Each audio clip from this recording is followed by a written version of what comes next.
수열입니다. 수열은 그냥 수를 나열한 거죠. 수를 나열한 건데 아무 의미 없이 그냥 나열한 것이 아니라 일정한 규칙에 의해서 규칙으로 나열된 뭐 수를 나열한 것, 뭐 그거를 나열된 수 이렇게 하면 되나? 그놈 우린 수열이라고 합니다. 그놈을 수열이라고. 중요한 것은 뭐야? 일정한 규칙이 중요한 거지. 일정한 규칙. 그냥 막 나열한 게 아니고 일정한 규칙으로 나열된 수를 수열이라 하는 거야. 그 일정한 규칙을 우리가 이제 공부하겠다는 거지. 그럼 어떤 수를 막 나열하는데 예를 한번 들어가 이런 거야. 첫 번째 항이 선생님 예를 들어볼게. 제일 앞에 어떤 수가 있는데 2가 있고 그 다음에 뭐 4가 있고 쉬운 걸로 갈까? 그 다음에 6이 있고 8이 있고 10이 있고 이렇게 막 나열되는 수가 있다 하자. 그 다음 뭐가 올지 여러분들 대충 눈치챘겠죠. 요 제일 앞에 요 수를 제일 첫 번째 있다고 해서 뭐라고? 첫째 항이라고 얘기하죠. 첫째 항 또는 제1항이라고 얘기합니다. 첫째 항. 보통 어떤 수열을 표현할 때 첫째 항 이걸 두 번째 항, 세 번째 항 이렇게 얘기하겠지. 요놈은 일단 이렇게 표현할 수 있겠대. 어떤 수열 A 수열의 첫째 항 A1, 요놈은 그럼 두 번째 항 A2 이렇게 표현할 수 있을 것이고, 이렇게 하면 세 번째 항 제3항 뭐 이렇게 표현할 것이고, n번째 나오는 수를 우리는 이렇게 표현하겠네. an이라고 표현하고, 요 n번째 나오는 요 놈을 우리는 일반항이라고 이름 붙여놨습니다. 일반항. 뭐 이런 용어들은 좀 더 문제 풀 때 설명하기로 하고, 등차수열에서 좀 자세하게 얘기하자. 어쨌든 수열은 뭐라고? 일정한 규칙으로, 그렇지? 그 규칙 찾는 거지. 일정한 규칙에 의해서 나열된 수. 그 놈을 우리는 수열이라고. 일정한 규칙에 대해서 공부를 한번 해보겠다는 거죠. 자, 문제 한번 풀어볼게요. 다음 수열의 일반항 AN을 구하라는 뜻은, 일반항 AN은 말은 뭐라고? n번째 항은 어떻게 될 것이냐를 유추해보라는, 생각해보라는 뜻이야. 미리 첫 번째 항은 요래 생겼고, 두 번째 항은 요래 생겼고, 세 번째 항은 요래 생겼고, 네 번째 항은 요래 생겼으니까 규칙 대충 보입니까? n번째 항을 AN을 하는데 분자는 항상 1이네. 분모를 보니까 첫 번째는 1의 제곱, 두 번째는 2의 제곱, 세 번째가 3의 제곱, 네 번째는 4의 제곱, n번째는 당연히 뭐가 되겠지? n의 제곱이 되겠죠. 이게 n번째 항이 이렇게 나올 거 아니야. 맞지? 그렇게 찾는 거야. 답 3번. 이렇게. 가능하죠? 자, 다음 그림과 같이 공을 나열할 때 6단계 얘는 공의 개수가 몇 개인지 물어봤는데, 1단계는 1개 있고 2단계는 3개 있고 이렇게 적으면 되는데, 뭐 일단 요거는 이렇게 한번 설명해 볼게. 그림 수열이라 해서 그림 수열. 보다시 그림을 표현했으면 그림 수열. 그림 수열. 이렇게. 잠깐만요.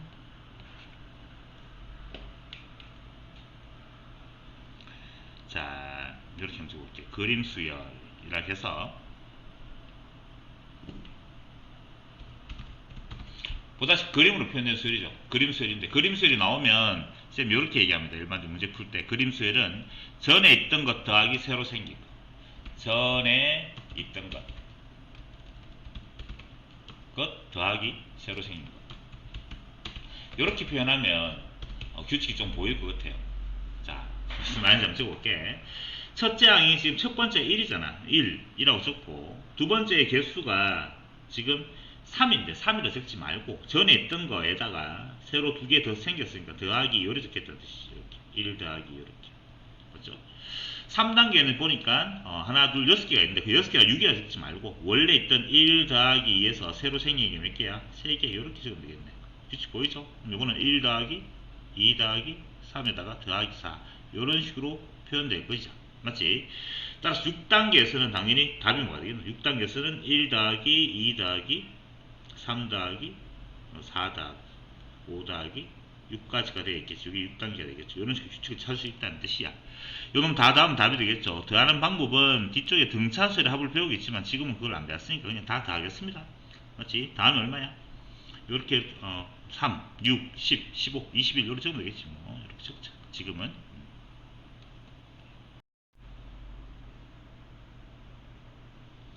다음 함수로 정의된 수열이네. fn.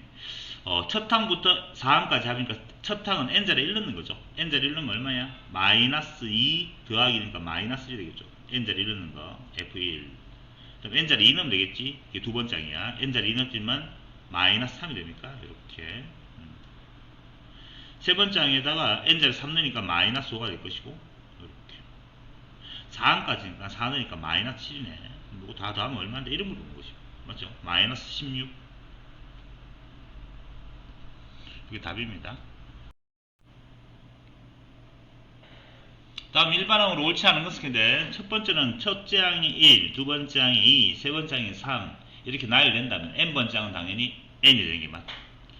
첫 번째 항은 루트 1, 두 번째 항은 루트 2, 세 번째 항은 루트 3, 네 번째 항은 루트 4라고 표현할 수 있잖아. 그렇지. 따라서 n번째 항은 루트 n 이렇게 표현하면 됩니다. 맞고 첫 번째 항은 1, 두 번째 항은 2의 제곱분의 1, 3의 제곱분의 1, 4의 제곱분의 1이니까 n번째 항은 n의 제곱분의 1이죠. 이게 아니죠. 아까 했던 거지. 틀렸습니다. 요 놈은 뭐라고? an은 이렇게 정했지. n 제곱분의 1 이렇게 표현됐으면 답이 되는데 틀린 거는 3번이 틀린 답이 되겠네. 틀린 답 찾아야겠습니까? 답 3번입니다.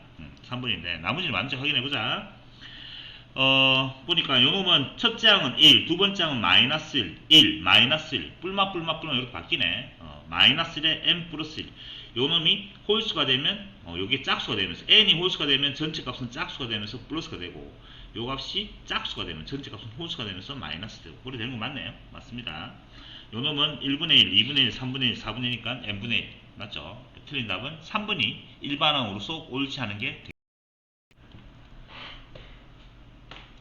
자, 등차수열입니다. 이제 등차수열에 대해서 한번 공부해보자. 제목이 등차수열입니다. 등차수열은 어떤 정의를 가지고 있노 하면 어떤 규칙이 있어야 되겠죠. 어떤 규칙이 있노 하면 이렇게 해서 볼게. 일정한 수를 더해서 나열된 수야. 일정한 수를 그 다음 번째 가기 위해서 더해서 나열된 수. 일정한 수를 더해서 나열된 수를 등차수열이라 합니다. 중요한 키포인트는 일정한 수죠. 일정한 수. 일정한 수를 우리는 이름 붙이기를 공차라고 이름을 붙입니다. 공차라고 이름 붙이고 영어로 일반적으로 D라고 말했습니다.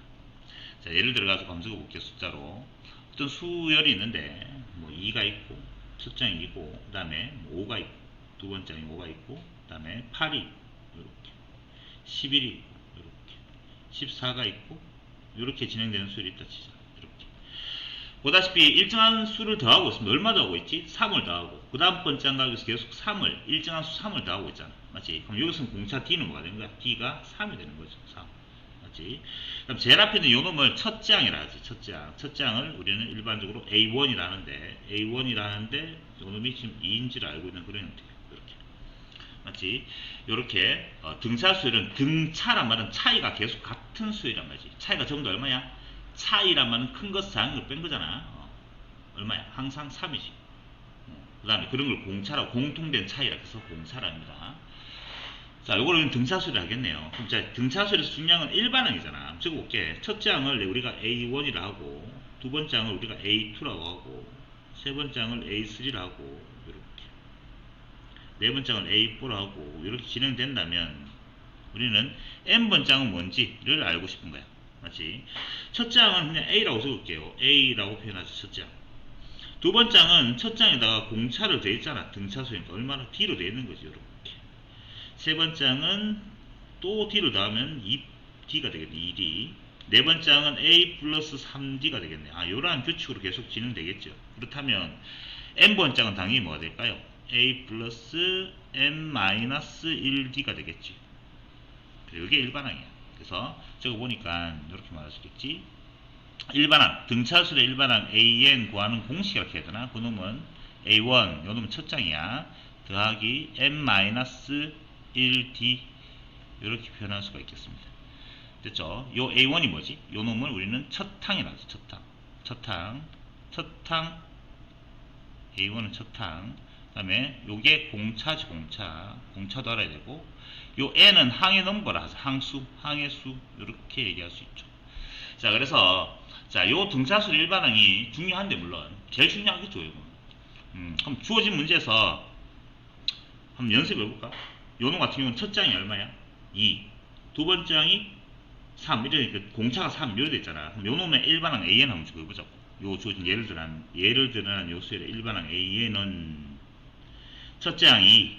맞죠? 대입하면 더하기 n-1에 공차가 얼마인데? 공차가 3이니까 곱하기 3 이렇게.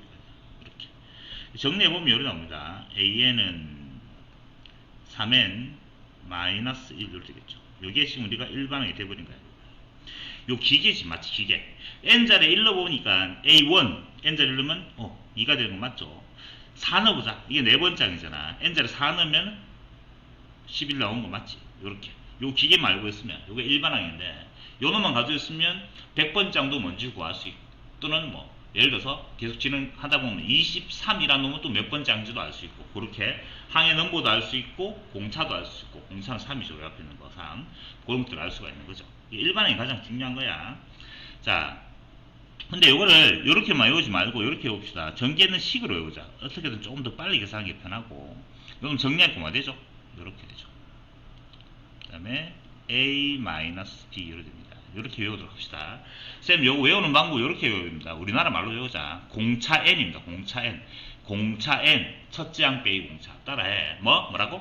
공차 n 첫째 항 빼기 공차. 오케이, 그게 일반항 빨리 구하는 공식이야. 마찬가지로 공차 n 3n 첫째 항 빼기 공차. 바로 나오자. 이렇게 연습하도록 합니다. 어차피 한번 전개해야 되는 거니까. 등차술의 일반항은 보다시피 n에 관한 1차식이죠. n에 관한 1차식이고 n 앞에 있는 개수가 곧 중요한 정보인 공차라는 걸 우리가 알 수가 있는 거지. 됐습니까? 이게 기본적으로 등차술이야. 자, 등차술 문제 풀 때 좀 중요한 것들은 뭐냐 하면, 어쨌든 이 일반항이 뭔지를 알아야 되는데, 일반항을 구하기 위해서 필요한 게 뭐라고? 첫째 항과 항의 넘버랑 공차를 알아야 된다고. 이런 것들을 그냥 예를 들어 가지고 좀 이따 문제 풀겠지만 아무 정보를 안 주면은 풀 수 없잖아. 그러니까 요 놈은 언제 쓰냐 하면 항을 풀었을 때 쓰는데, 요즘 다시 문제 풀 때 설명하도록 하자. 무슨 말인지를. 자, 이렇게 등차 중앙까지 같이 한번 설명해 보도록 하자. 등차 중앙이 나옵니다. 등차 중앙. 등차술의 중항, 가운데 있는 항의 특징을 말하고 있는데, 이게 어떤 수학적 언어가 되는 거야. 세수, 어떤 세수 A, B, C라는 놈이 있는데, 이 놈이 이 순서대로 이게 어떤 수학적 용어죠. 등차수를 이룬다라는 말이 나오면 어떤 식으로 주냐하면 가운데 놈이죠. 가운데 놈을 2배 했는 거는 양가에 되는 거랑 같아집니다. A 플러스 C가 되고, 그렇게. 이 가운데 놈, 요 B는 걸로 고치면 가운데 있는 항이죠. 등차수의 가운데 중항이죠. 이게. 그 놈은 항상 양가에 되는 거 나누기. 이걸 우리는 산술 평균이 나타나는데, 이거랑 같아진다. 라는 식을 주는 거야. 셈은 요렇게. 이게 등차 중항이죠. 자, 확인해 보면 당연한 거지. 이건 첫 장이고, 첫 장이든 어쨌든 A를 하면, 요게 등차수면 거기다가 더하기 D 한 거잖아. 더하기 D 한 거고, 거기다 또 더하기 D 한 거니까 당연합니다. 이렇게. 항상 확인해 보면 가운데 있는 요 놈은 맞지? 양가에 있는 요 놈 두 개를 더했는 거 맞지? 요거 2배 하면 양가에 되는 거 같아진다는 등식이 성립하는 거죠. 요게 등차 중앙이에요. 요 자체가 어떤 하나의 수학적 언어입니다. 알겠죠? 요 자체가 어떤 하나의 수학적 언어라고 그 자체를 기억했으면 좋겠습니다. 다음 세수가 등차수를, 이 순서대로 등차수를 바로 어떤 수학적 언어죠. 가운데 거 2배 한 식이죠. EX는 양가의 거 2개 더 있는 거랑 같다 라고 해서 얼마야? 바로 X가 얼마인지 구할 수 있죠. X는 마이너스, 이렇게 구하는 방법이 있습니다. 또는 등차수를 캤으니까 등차수 문제가 나오면 항상 항을 풀어 쓴다 이런 말을 쓸 건데, 그거 좀 이따도 말하지. 이게 첫 장이야. 3 맞지? 첫 장. 이렇게 적어볼게요. 첫 장이 얼마야? 3. 물론 이렇게 할 필요 없습니다. 첫 장이 3이야. 두 번째 장은 뭔지 몰라. X. 세 번째 장이 뭔지 알지? 세 번째 장은 이렇게 마이너스 5라고 얘기한다면, 이 세 번째 항이라는 것을 항상, 세 번째 장은 A3이라는 것을 지금 알고 있는 게 이렇잖아. A1이 얼마야? 3. A3이 얼마야? 마이너스 5. 물론 이렇게 풀 필요 없지만 지금 일반적으로 푸는 방법 설명하려고 그런 거야. 이렇게 첫 번째 항이라는 정보는 중요합니다. 일반항 구하는 데 있어서 첫 번째 항과 공차, 항의 넘버 가지고 구했으니까. 그런데 세 번째 항이라는 정보는 내한테 큰 의미가 없죠. 요거를 항을 풀어 쓰는 거야. 항을 풀어 쓴단 말은 세 번째 항은 A 플러스 2D가 되겠죠. 이렇게 항을 풀어 쓰겠다는 뜻이지. 그놈이 마이너스 5 이렇게 얘기하겠다는 뜻이지. 자, 왜 그렇죠? 쌤이 아까 적어줬다시피 일반항 구하는 공식은 요놈 있었죠. 항을 풀었을 때라고 했잖아. n-1d 공식 보면 요 공식에 n자리 3 넣으면 a 플러스 2d, 그럼 만약에 10번째는 뭐잖아. A10, 10번째는 n자리 10 넣으니까 A 플러스 9D. 그렇게 항을 풀어준다는 뜻이야. 15번째는 뭐가 되지? A 플러스 14D. 따라옵니까? 6번째는 A 플러스 5D. 알겠죠? 그렇게 항을 풀어준다고. 그래서 요놈 연립하면, 맞지? 요 A 자리에 3을 지금 넣어버리면 되겠죠. 맞지? 그러면 넘어가서 D가 마사라는 걸 알고, 맞죠? D가 마사네. D가 마사인지를 알고 있으니까 일반항도 바로 구하실 분들어. 공차가 마이너스 4니까 뭐 당연히 두 번째 항 요놈은 여기서 마이너스 4를 더했는 마이너스 1이 되겠죠. 뭐 이거는 쌤이 답 나온 건 심플한데 이런 얘기도 하고 싶어서 했는. 다음 같은 문제죠. 등차수를 a n 켰으니까 이렇게 A8이라고 주면 더 이상 큰 정보가 없는 거지. 항을 싹 다 풀어 쓰겠습니다. 8번째는 뭐라고? A 플러스 7D. 이런 것들이 첫 번째 여러분들이 해야 될 행위야. 마이너스 2 곱하기 A4라는 것은 뭐라고? A 플러스 3D. 이렇게 항을 풀어 쓸 수가 있어야 된다고. 이렇게. 두 번째 항은 뭐가 됩니까? A 플러스 D. 이렇게는 34. 이렇게 정리하면 되겠네. 정리하니까 A랑 마이너스 A가 사라집니다. 사라지고 2D 마이너스 6D가 되니까 D가 되고 2D가 되네. 2D는 34라는 식이 나옵니다. 이렇게. 그래서 D 값은 얼마지? 17을 갈아냈습니다. 첫 장은 지금 뭔지 모르는 상태네. 어쨌든 그 상태에서 요 놈의 값이 뭔지 물어봤는데 요 놈 또한 마찬가지로 차이가 지금 두 개의 차이니까 2D야 2D. 바로 답이 나오면 좋겠지만 아직까지 여러분들이 그 정도의 바로 잘 안 보이면 요거 그냥 뭐야 똑같이 마찬가지로 항을 풀어 쓰는 거야. 10번째 뭐라고? A 플러스 9D 마이너스 8번째 뭐라고? 8번째 A 플러스 7D 이렇게 계산하면 되네. 했더니만 A는 사라지고 얼마야? 2D 2D가 얼마인지 물어본 거죠. 2D는 34로 적어놨네. 답 바로 34 이렇게 구할 수가 있는 그런 문제입니다.